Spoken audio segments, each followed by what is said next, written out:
Looking to pick up your very own custom sleeves? Well, look no further. Go to yourplaymat.com where you can choose to have your very own image on the back of sleeves, or you can choose from their amazing range of pre-designed artwork ready and waiting for you. Get them shipped directly to your door and use the affiliate link and discount code down below to get 10% off. What are you waiting for? Go and grab your custom sleeves from yourplaymat.com. What's up YouTube, Duel here from Zephyr Games, and today I am bringing you an in-person live action duel of Ogdoadic Chaos versus Gren Maju OTK.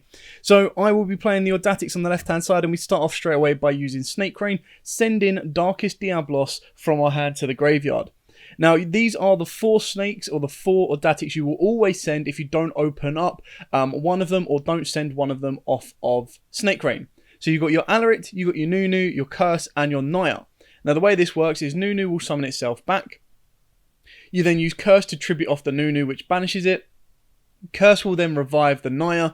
And then you use Alarit to tribute off the Naya and put the Nunu and Naya back into the graveyard. Now, obviously, when you summon out the Naya, Naya will then search you out the Ogdoadic Water Lily.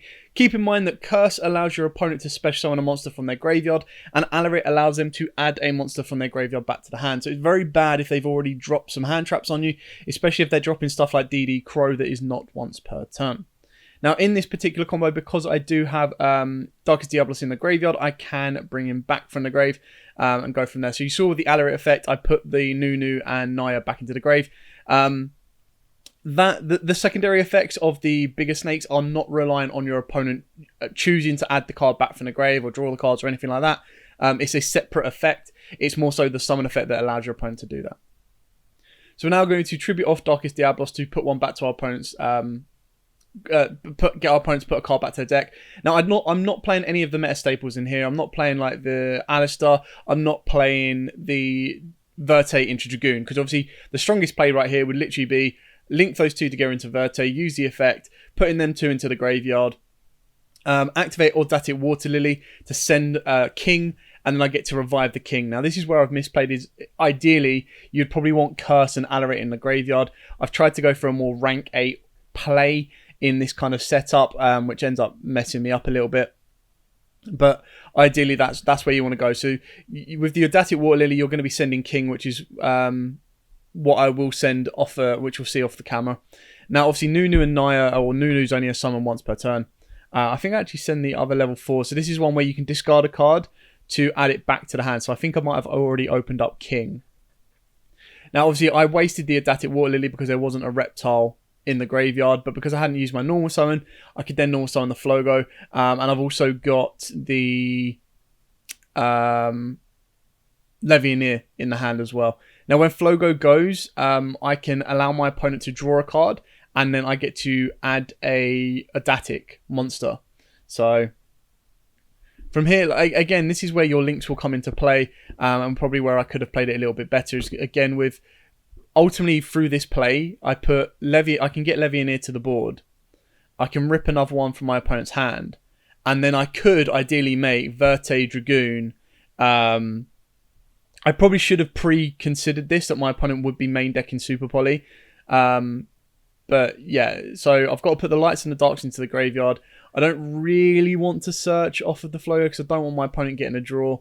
So I go into IP Masquerena, but that should probably be something like Verte Anaconda.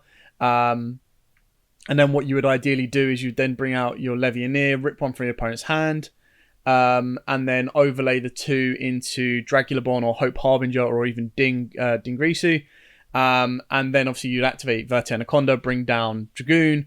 You'd then try and trigger your Verte's effect to then pop it with Dragoon, making Dragoon 4k, and then you'll be left with a light and a dark on the board if you go with Hope Harbinger, which means you're not worried about Super Poly. But because I'm not playing that engine, obviously the best I can go is I go IP into Dragulabon detach Levianeer and go into sorry, not Levianeer, Curse, and go into Hope Harbinger as the more defensive option.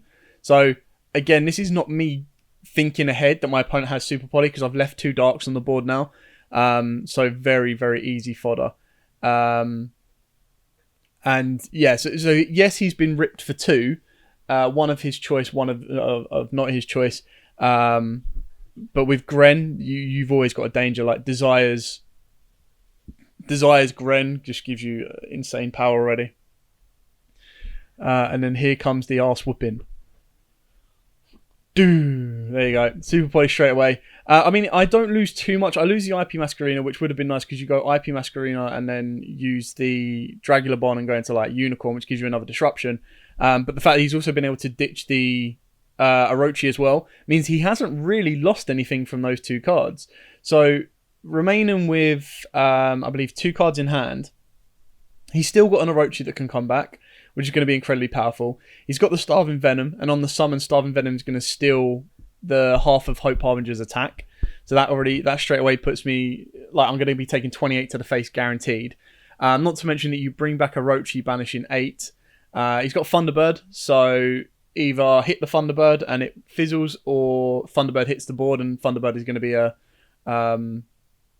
strong booty, which is exactly what happens. So Thunderbird comes down, draws a card, and I think annoyingly he ends up drawing Gren Maju, and it's like, oof.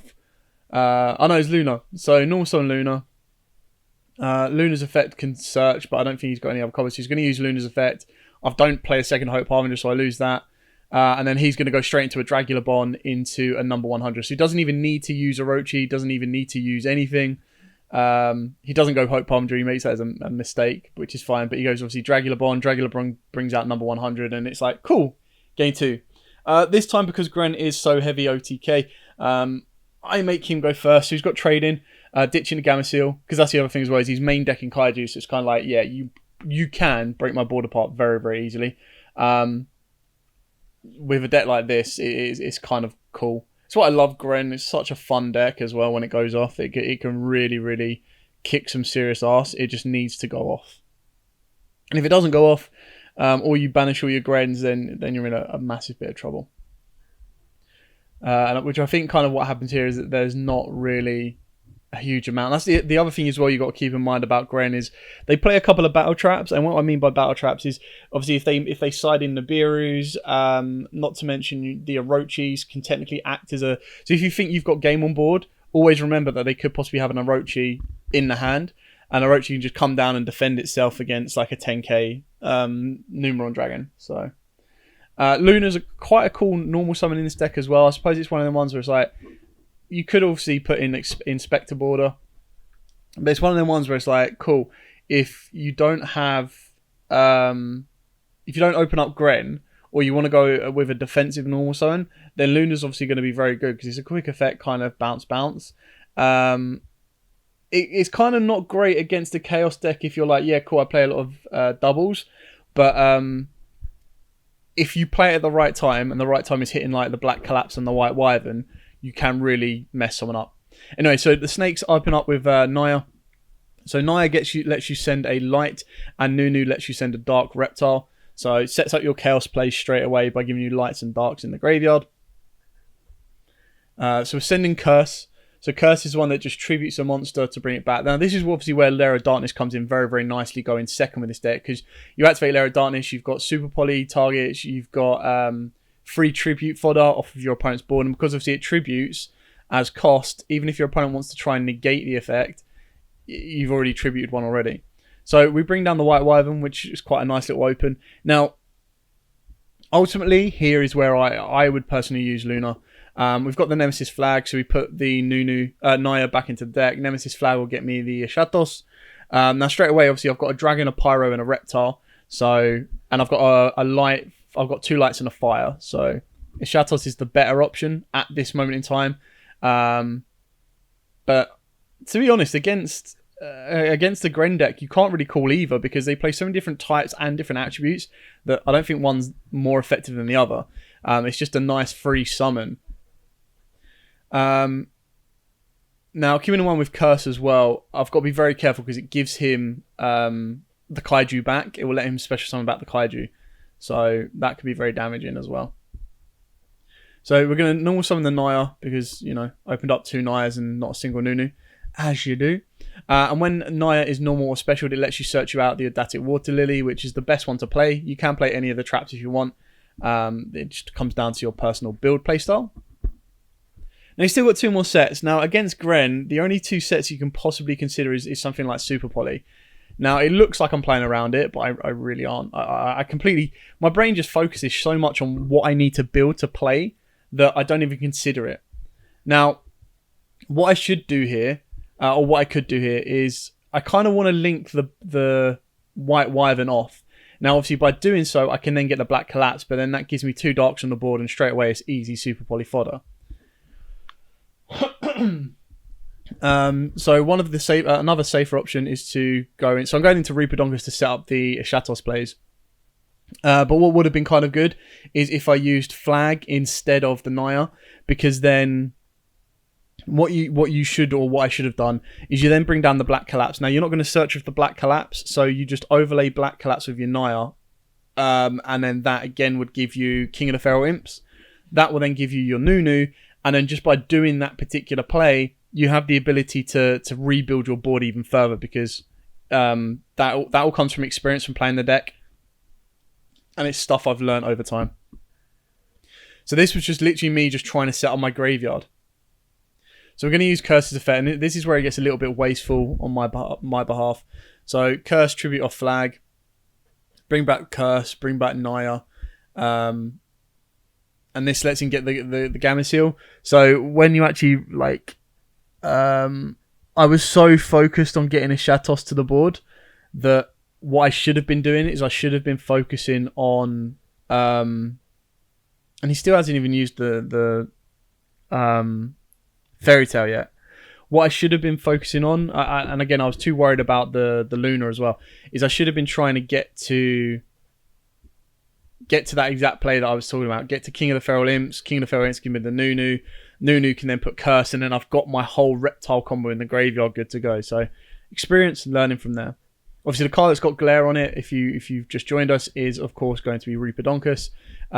This is pretty much to set up the Shatos plays, but I kind of know that he's probably saving the Luna for the Shatos, which, you know, Shatos isn't a quick effect, so again puts a little bit more dampener on this. So we're going to Cerberus. We're just pretty much filling up the graveyard from here. Ditch one to get rid of the Gamma Seal that I just gave him back anyway, but then I'll get a draw as well because Cerberus is co-linked. Can't quite remember exactly what I discarded off of that one. It might have been a Water Lily because I think I might have 2. But I've got a Reptile, a Pyro, and a Dragon in the graveyard. So we're pretty much set to go off of that. Get the draw off of the Cerberus, and it is Snake Rain. So I'm kind of like, oh, broken. Well, I say broken. The issue with this is I can't bring back Nunu without anything. So I send Queen, I send the big Ogdoadic boss, and I send Nunu, and I believe I send King as well. No, maybe Alarit. It should be Alarit. Because then the idea behind this is you can shoot stuff off. The next play is to pretty much go into an Appaloosa, just because I was worried about Nibiru. I don't know why. And obviously that Luna is still a pain in the backside. I'm really surprised that he's held it this long, but I suppose he's waiting on something to be massively damaging. So it comes down the Black Collapse. I've got a very stacked graveyard right now, which is kind of cool. I mean, I should have gone into Appaloosa now, because then it would force out both the negates of Appaloosa, because it would be like, if you've got Nibiru, cool. If you don't have Nibiru, then I can stop the Luna. I can stop the I can stop pretty much anything that comes the way. But the only snake that I can bring back from the graveyard using only one is Alarit. And I've got Nunu, but the only way I can get Nunu back to the board is if I bring back Alarit. So there's a lot to do. And again, like I said, this is like one of my first times physically running the deck. So it was very interesting. And I'm still trying to consider the back row. I'm still trying to consider when he's going to try and trigger the Luna effect. So just holding the Luna effect is like, God damn it, just activate it already. Like, just let me get rid of this. So I think I eventually just bite the bullet and go, you know what, I'm going to bring down the Shatos, which again, I should have just gone into IP. Not IP, sorry. Appaloosa. Should have just gone into Appaloosa and then really not even worried about it. So a lot of thinking time. It's like I've got access code, But then it's like, you just go Luna, bounce the access code. It's like, ah, cool. Rip, that was a waste. So we're going to Appaloosa, to negate Appaloosa. It literally just means I can stop Luna, I can stop a Gizmek or a Nibiru, but if he's got all three, then I'm kind of boned. So we're going to banish a Fiend, a Dinosaur, and then anything else brings down Ishatos. Ishatos can call Spellcasters just to clear that off the board. And then kind of go from there. And like I said, I've still got the snakes. So if I want to upgrade my strength, I can do that as well. Gotta love good old Ishatos. So the inspiration behind this deck was literally just, I really like Thunder Dragon Chaos, and I used the Nemesis in there as well. And I was like, right, what happens if I just take out the Thunder Dragons and put in the snakes? It works quite nicely when it goes off, but I think there are better versions of this deck out there. It's going to attempt to use Luna's effect. I'm just going to Appo it. It means I don't need to worry about the Ishatos effect right now. I've still got the Water Lily, so I've pretty much stacked my graveyard very, very well. I've got plenty of snakes in there, so I can send anything I want. So here comes the Alarit. And then obviously this is where the play can kind of go from here, is you basically use Alarit to upgrade your attack. And what I mean by that is you turn one of your lower level attack monsters, like your Black Collapse, into a 2k monster. But I don't even think I need to go that far. I could also make a rank 4 as well. Super Poly is still a danger, but as you can see that I've got 2 lights, a wind and a dark. So as long as I don't put 2 darks on the board, I'm not going to do it. And that's pretty much enough for game with everything I had there, because I had 6k between the snake and Shatos. And then I go first. So it seems like both the decks are actually better off going first. So I send the Gamma, and don't worry, I've opened up 2. That's why I send the Gamma. I didn't just send the Gamma randomly. And I've tried to go a bit more aggressive, so I've gone with the Chaos Creator on this one.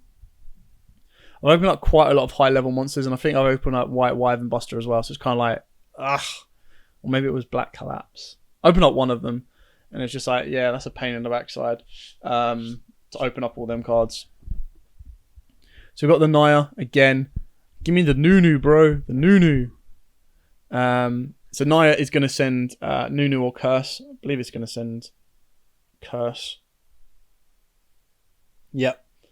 And then, because basically what you set up here, at the very least, is if you're not going to link off your White Wyvern or Black Collapse directly into a Striker Dragon, then you can just tribute off with Curse, and then you'll still get the same effect to search, and you'll also get the Curse effect.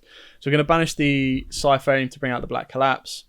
Again, this is where my brain completely doesn't even worry about Nibiru's or anything like that, and I probably should do. But we use Curse to treat off the Black Collapse to revive the Naya, and then Naya's effect to search, Black Collapse effect to search, so I get 2. I think I open up with a Water Lily again, which is why I love the card and hate the card at the exact same time. It's a nice Foolish Burial, but it's a hard once per turn. I'm always going to get it throughout my combo anyway, so it's like, why overextend and overgo that distance? So obviously the play with this, the reason I searched out the Chaos Creator is you banish the Black Collapse for the White Wyvern.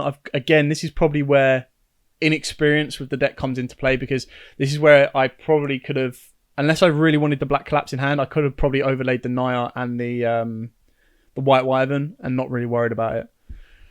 And what that would have done is that would have given me the search for Nunu, and then Nunu gives me another free body on the board, and I get to go from there. But keep it in mind that when you bring out Nunu, you're locked into special summoning reptiles until you get it off the board. So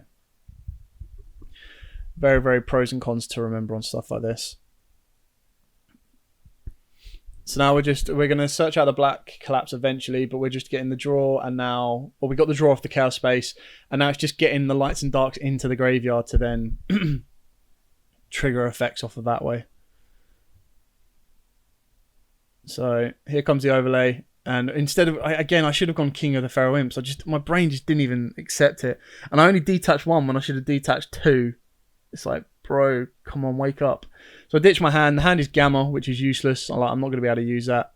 So, and I get into the reasoning, which is kind of cool, because the best thing is you play like 4s, 2s, 7s, 5s. I think I hit a driver. I can't remember exactly off the top of my head what I hit off of reasoning. And obviously I lost a bit of hand advantage by not putting that in. Oh no, I get Diablos. Fine, I'll take Diablos. Diablos will obviously have the ability to tribute and rip 1 from hand, but again, sometimes you just got to think whether the rank 8 is better or not, and it's probably where I mess up a little bit. I've got the lights and darks in the graveyard. And again, keep in mind that if I put one of the big bosses in the graveyard and I banish it with Chaos Creator, I can then bring it back with Chaos Creator. It's kind of what makes the Creator so good, is that no matter what you banish, you can put it all back into the deck and start again, which is really, really nice. Daguerreo's is kind of free fodder. So we use the Diablos because obviously if I use Alarit, if I get Alarit to the grave at some point, or if I tribute off a dark, I can bring back Diablos. But I think that's where I kind of messed up as well. Yeah, it should have been King of the Feral Imps instead of the Daguerreo's, purely because I again should have just searched that in the Nunu, set up the Alarit, and then because I would have already had Curse on the board, I can bring back the Nunu. Alarit can get rid of the Nunu, and then you've got more fodder on the board, and then that would let me bring back Darkest Diablos as well. So as long as I contribute a dark, I contribute the King of the Feral Imps, to be honest, off of the Alarit, keep the Nunu on the board, but you obviously ideally want to get rid of Nunu because you want to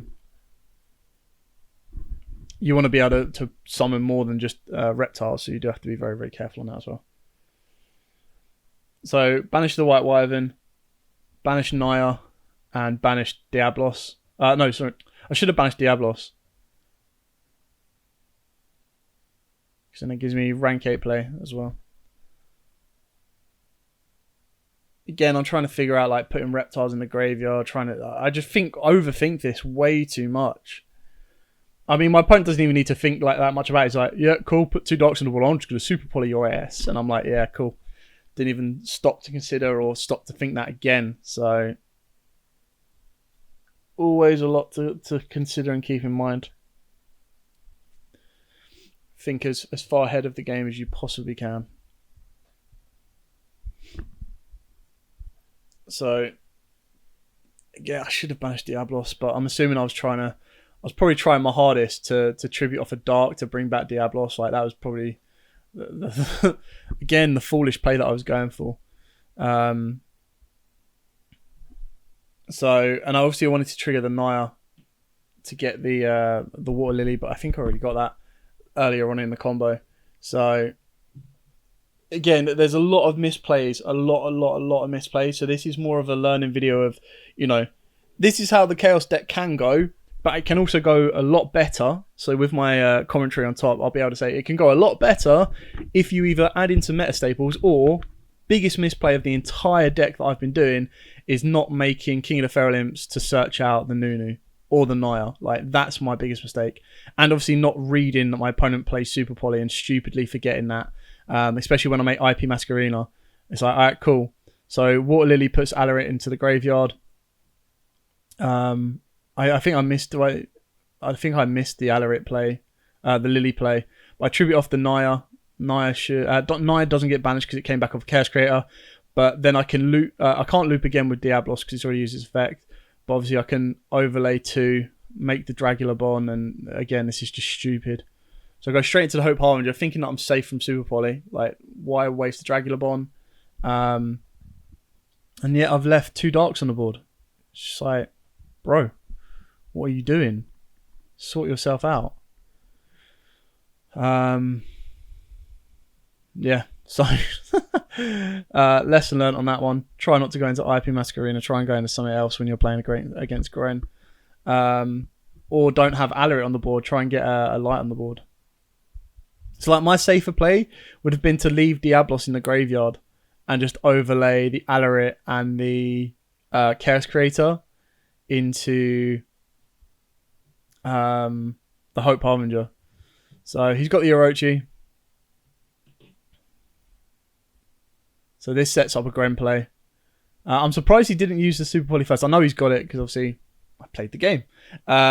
So he's got the Orochi on the board, and this is where I should have, if I was smart and like pre-read the Super Poly, is I should have used IP Masquerena. But then of course he just quick play chains the Super Poly anyway. So not ideal. The Desires gets negated by Hope Harbinger. And I mean, I could have even gone into an Appaloosa, like now that I've used the Hope Harbinger. But obviously Hope Harbinger as well allows me to redirect attack. So this is just, yeah, me playing stupid. So Orochi is still a very decent boss monster on the board.